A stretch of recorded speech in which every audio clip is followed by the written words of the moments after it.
¿Por qué hemos venido en este día a la casa de Dios? Alabar su nombre, estar en la presencia de Dios. Pastor,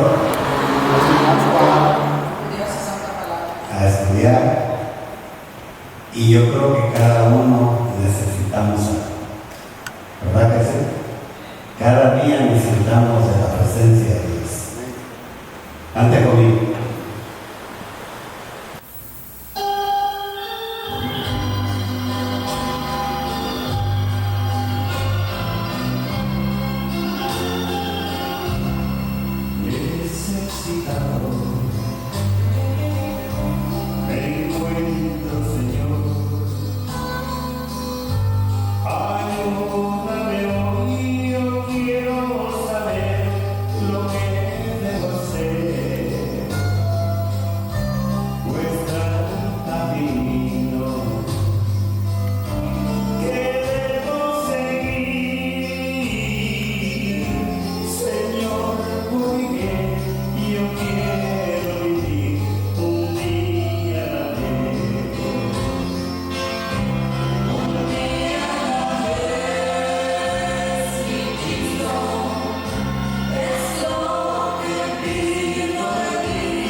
Yo les daré descanso. Lleven mi yugo sobre ustedes y prendan de mí, que yo soy manso y humilde de corazón, y hallarán descanso para su alma. Dios llama a todos, nuestro destino eterno depende de nuestra respuesta. Dice que Dios siempre está al pendiente de nosotros, ¿verdad? Siempre nos está llamando, siempre nos está buscando. A pesar que nosotros somos los que desobedecemos, los que nos alejamos, los que renegamos, los que siempre buscamos excusas, ¿no? Siempre Dios está al pendiente. Y ahí se me viene a la mente ese versículo que dice que ¿por qué tarda, no? A veces nosotros nos hacemos esa pregunta, que ¿por qué tarda tanto? ¿Por qué no viene? Porque ya desde mi pequeña edad yo estoy esperando la segunda venida de nuestro Señor Jesucristo. Pero dice que Dios es paciente. ¿Por qué dice que es paciente? Porque quiere que todos asciendan al arrepentimiento. El corazón tan bueno y amoroso de nuestro Dios es que todos se salven.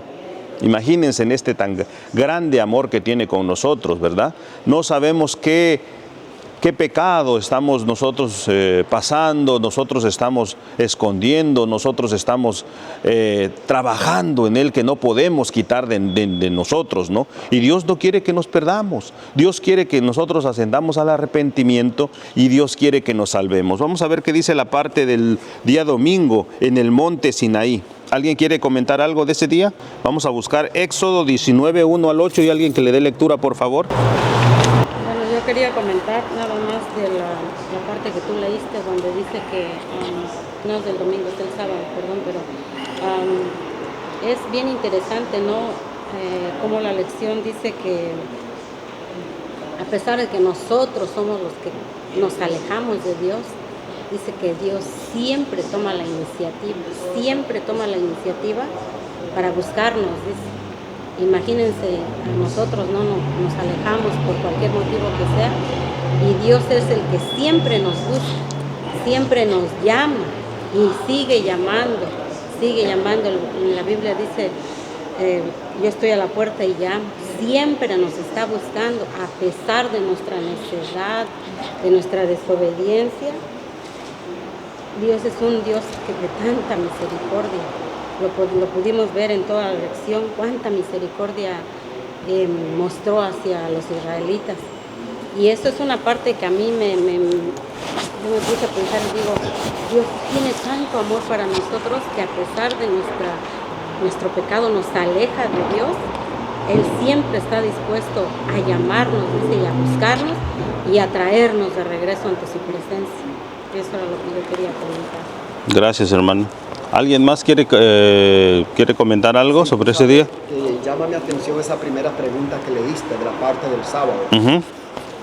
¿Hacia dónde condujo Dios a Israel después de la liberación de Egipto? ¿Hacia la tierra prometida? Geográficamente dice que es una respuesta correcta, pero teológicamente no. Teológicamente Dios dice, miren cómo lo he sacado de Egipto como con alas de águilas y los he traído a mí. Dios condujo a Israel no a la tierra prometida, es decir, Dios lo quería conducir no a la tierra prometida, sino a Él. A Él. Es maravilloso eso. Dios quería llevar el pueblo a Él, a su presencia, a donde lo convertiría en un pueblo, como dice el mismo capítulo 19, especial tesoro entre todos los pueblos de la tierra. Sí. Como Dios quiere traernos ahí. Nosotros huimos.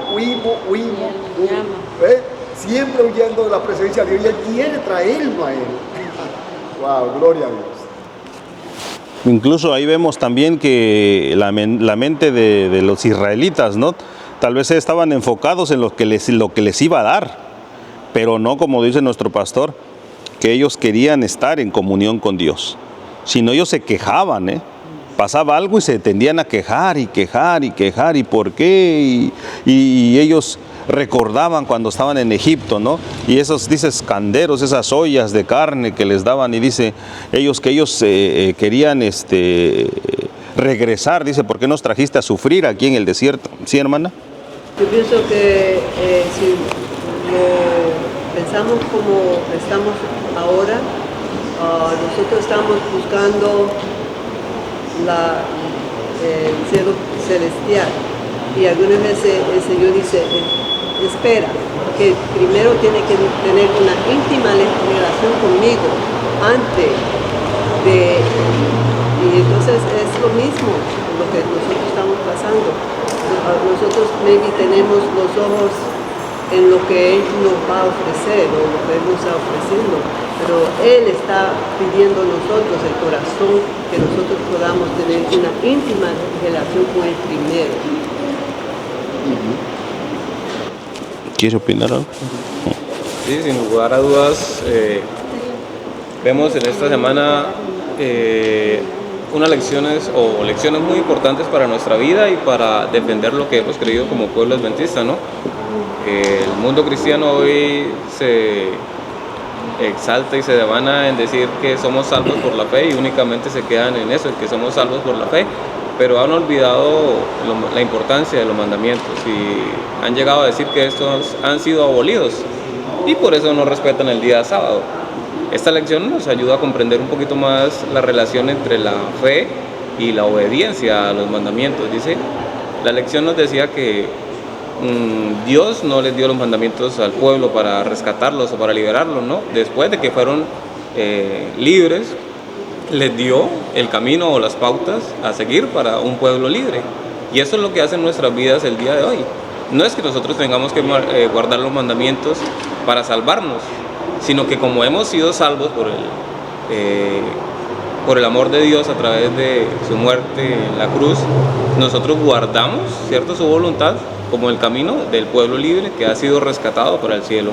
Es más, la ley de Dios se convierte en un estilo de vida del pueblo de Dios, de los que quieren morar en el cielo. Es un estilo de vida, no es una obligación, no es una carga cumplir con los mandamientos, sino que es mi estilo de vida. Me agrado, porque yo soy del pueblo de Dios, el cumplir los mandamientos. Y aquí entraríamos a hablar de que muchos dicen que no, que es imposible, que no lo podemos hacer, y por nuestra propia experiencia sí decimos sí, es imposible, pero la verdad es que no. Jesús nos presenta la realidad de que sí es posible. Jesús fue sin pecado. La Biblia declara que Jesús no tuvo ningún pecado, o sea que Jesús guardó los mandamientos en su cabalidad. Y lo que nosotros debemos hacer es tomar ejemplo de Jesús. Para poder guardar los mandamientos de Dios, ¿qué tenemos que hacer? Pasar, más tiempo con Dios. Jesús oraba mucho más que nosotros y era el Hijo de Dios. Nosotros, que estamos llenos de pecados, contaminados de pecado, a mucho un minuto dedicamos al día a la oración. Sí, gracias. Aquí también vi algo bien importante que dice que un año estuvo el pueblo, ¿no?, en el monte Sinaí. Ahí lo estuvo en un año para enseñarles, para mostrarles, para que ellos aprendieran, ¿no? Y aquí también dice, miren lo que dice aquí: Dios condujo a los israelitas al monte Sinaí, donde pronto se les entregaría el decálogo de los 10 mandamientos. Se desconoce el lugar exacto, pero algunos estudiosos piensan que probablemente Jebel Musa, un monte de 2.285 metros de altura, y el lugar donde Moisés se encontró con Dios varias veces. Y eso lo vemos también en Éxodo 3:1, 19 y 2, 24 y 18. Y donde Elías, dice, se encontró con el Señor años más tarde. Está en Primera de Reyes 19:8. La misma montaña donde Dios llamó a Moisés para que se sacara a Israel de Egipto, en aquel momento el Señor anunció a Moisés que éste adoraría a Dios en ese mismo lugar junto el Israel liberado, lo cual serviría como señal de que Dios, el Dios de Abraham, Isaac y Jacob, los había guiado. Tras 2 meses de viaje, los israelitas llegaron al Sinaí, donde permanecieron aproximadamente un año. Durante este año recibieron de Dios muchas leyes, como se describe en el Éxodo. Y algo muy importante que nos dijo nuestro hermano aquí presente, que se nos hace una carga, se nos hace pesado, se nos hace algo difícil, ¿no?, de los 10 mandamientos. Pero le digo, hermanos, nuestro Señor Jesucristo, cuando estuvo aquí en la tierra, Él cumplió, Él no pecó, fue limpio. Él fue de carne y hueso, porque dice que se hizo hombre, ¿no? Y Él nos demostró, nos puso un ejemplo que sí se puede. Entonces yo digo, si no hay transformación, si no hay entrega, si tú no amas al Señor tu Dios con todo tu corazón, con todas tus fuerzas, con toda tu alma, y no amas a tu prójimo como a ti mismo, no va a pasar absolutamente nada. No va a pasar, ¿sí, hermana? Yo pienso que nosotros no podemos hacer esos cambios.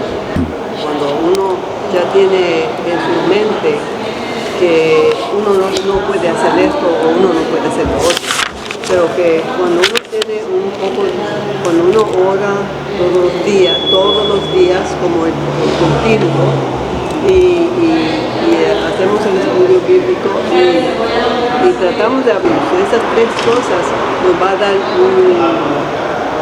perspectiva diferente. El espíritu vale uno para nosotros cambiar, porque es que no podemos hacerlo nosotros mismos. pero el Espíritu Santo sí.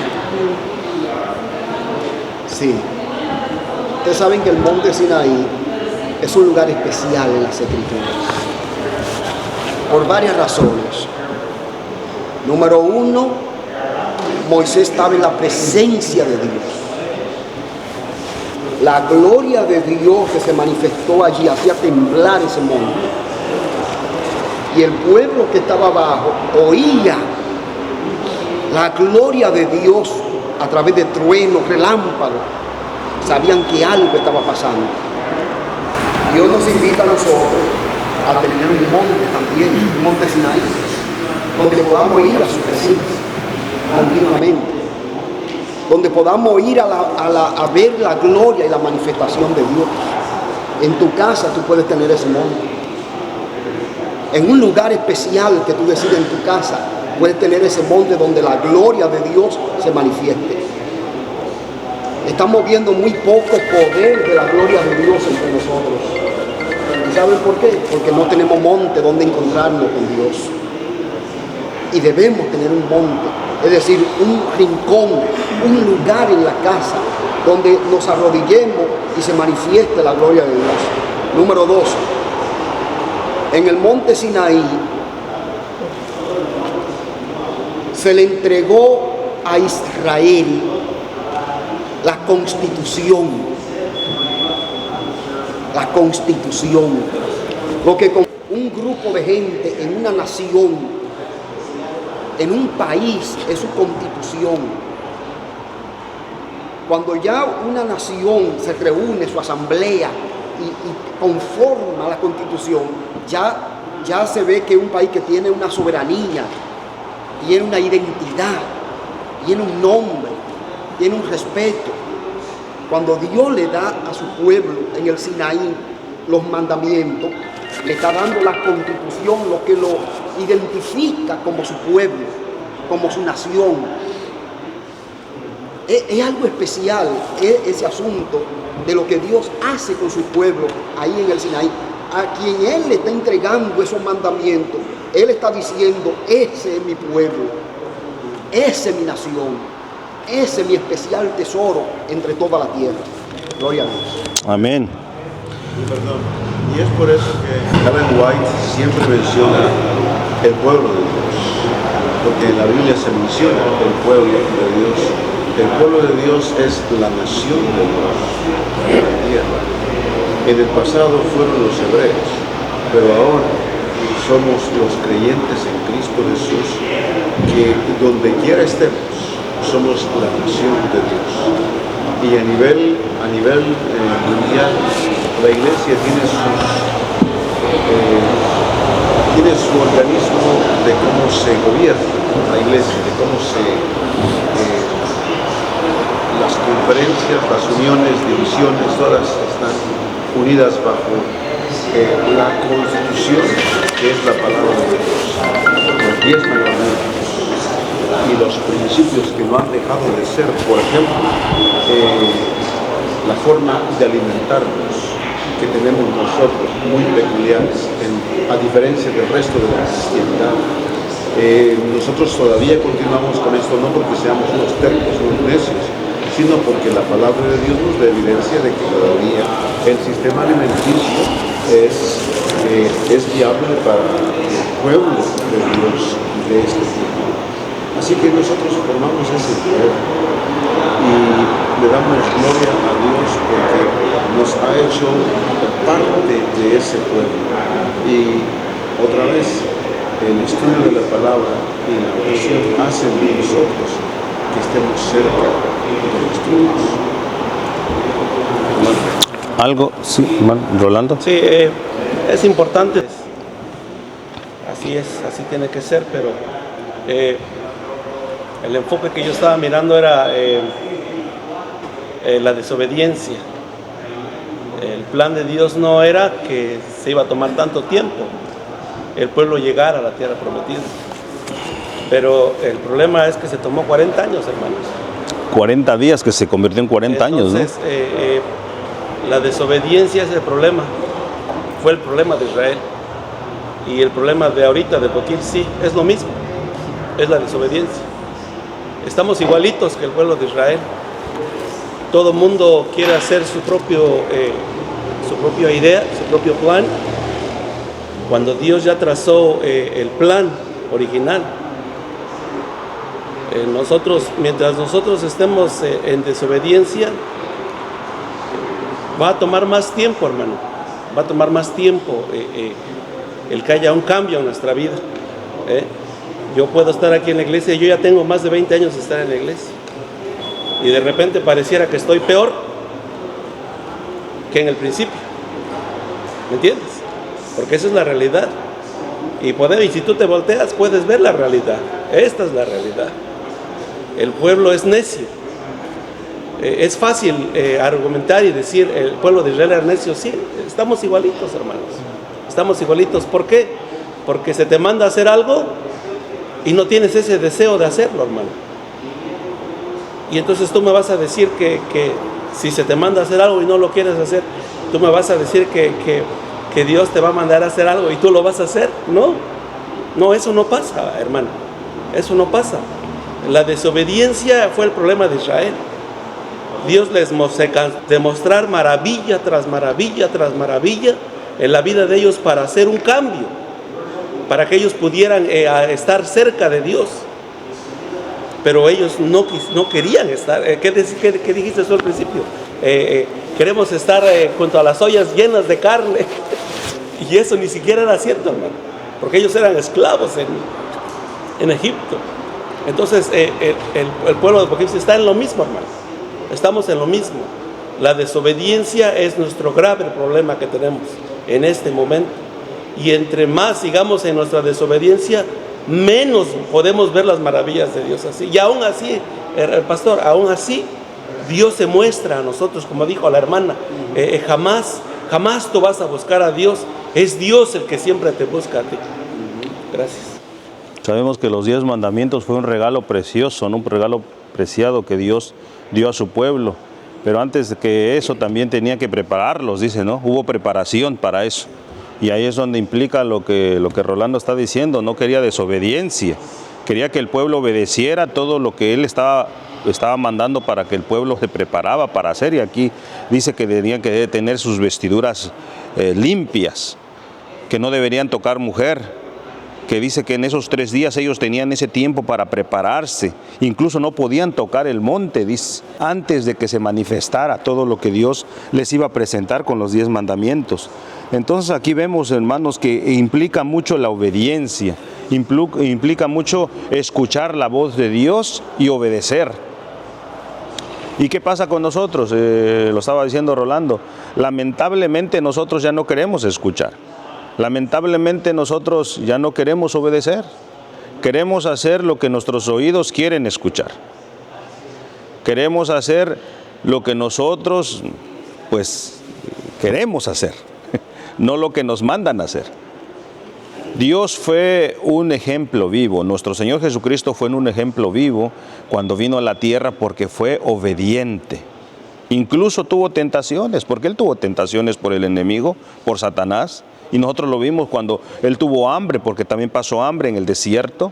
¿Y qué pasó? ¿Qué fue su respuesta? ¿Qué es lo que dijo? Cuando el Satanás lo pone en tentación y le dice, ¿sabes qué? Mira, pues tú eres Dios, puedes convertir esa piedra en pan y aliméntate. Tú lo puedes hacer.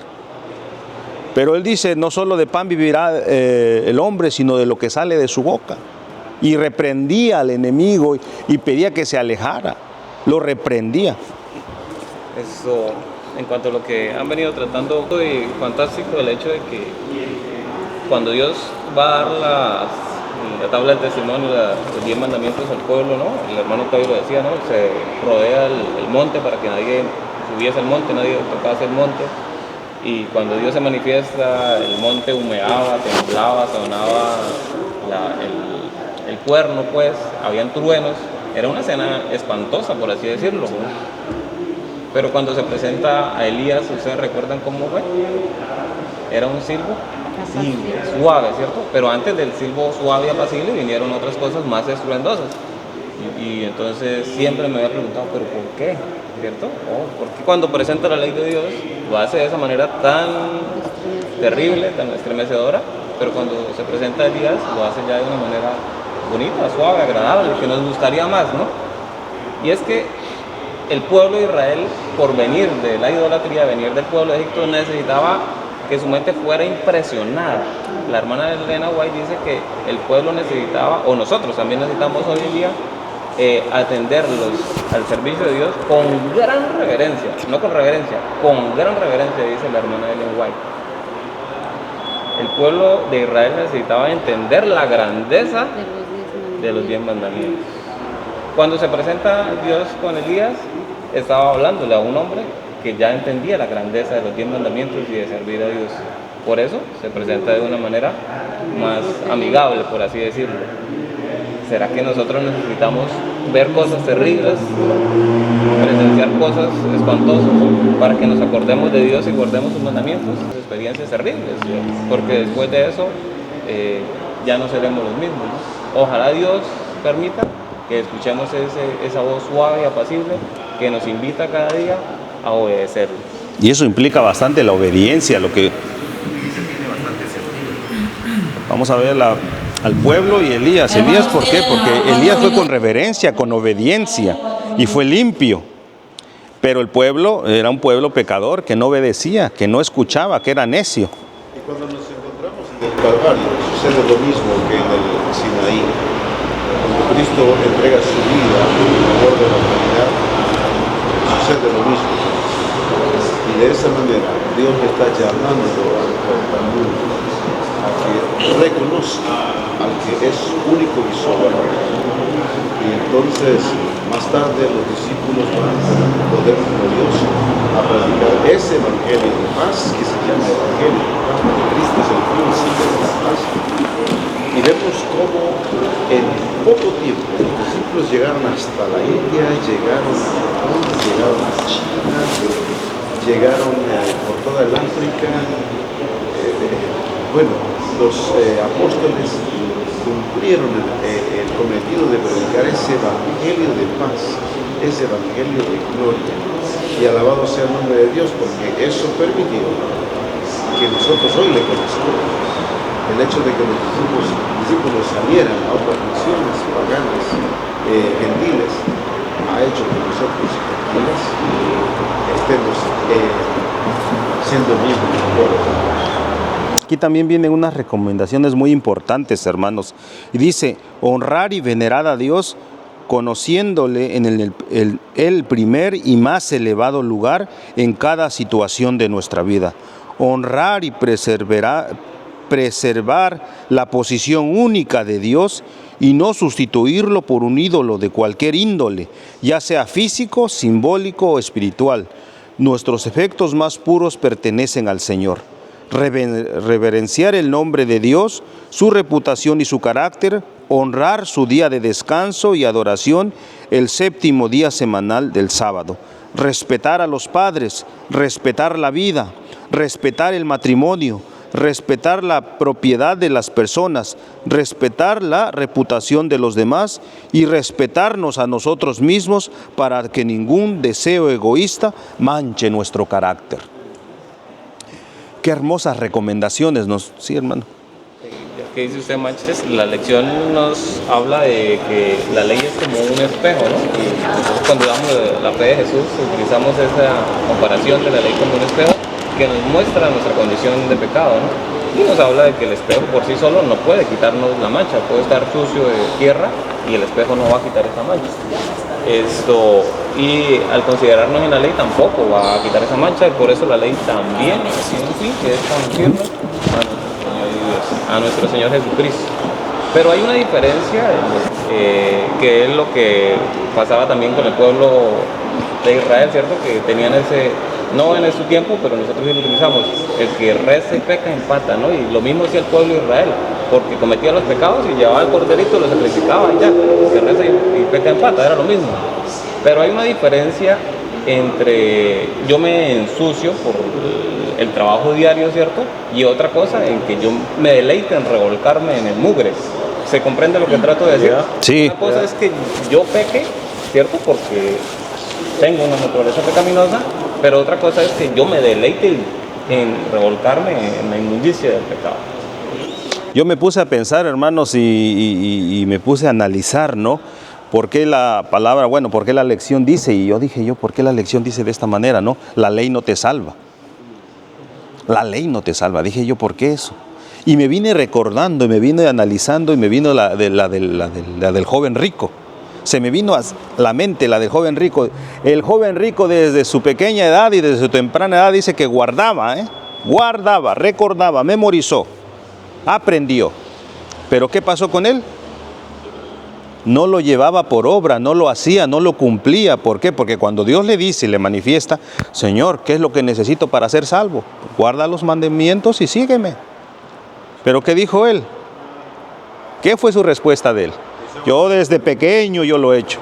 Yo ya me lo sé de memoria. Al igual que el maestro de la ley, sabía cómo guardar. Ese es el punto de Dios. Solamente Dios nos hace nacer de nuevo. Hay un video por allí de un Y ahí entendemos también, hermanos, vuelvo a repetir lo del joven rico, ¿no? Cuando le dijo lo que tenía que hacer, ¿qué pasó con él? Le preocupó más todo lo que tenía, le preocupó más todo lo material y no lo espiritual, no la salvación. Por eso tiene sentido lo que la lección dice. Si nosotros escuchamos la voz de Dios y obedecemos, seremos salvos. Porque solamente Él, solamente la sangre de nuestro Señor Jesucristo es la que nos salva. Que Dios los bendiga, hermanos. Vamos a orar. Padre Celestial, te damos las gracias por este hermoso estudio de la semana que aprendimos, Señor. Ayúdanos para poder aprender, para poder enseñar, para poder predicar, Señor, y para poder esperar tu regreso pacientemente, Señor. Te pedimos que puedas bendecir a cada uno de mis hermanos aquí presentes y a toda la iglesia también completa y los que están en el campamento, Señor, bendícelos, alcánzalos también. Todo esto te lo pedimos en el nombre de Cristo Jesús. Amén.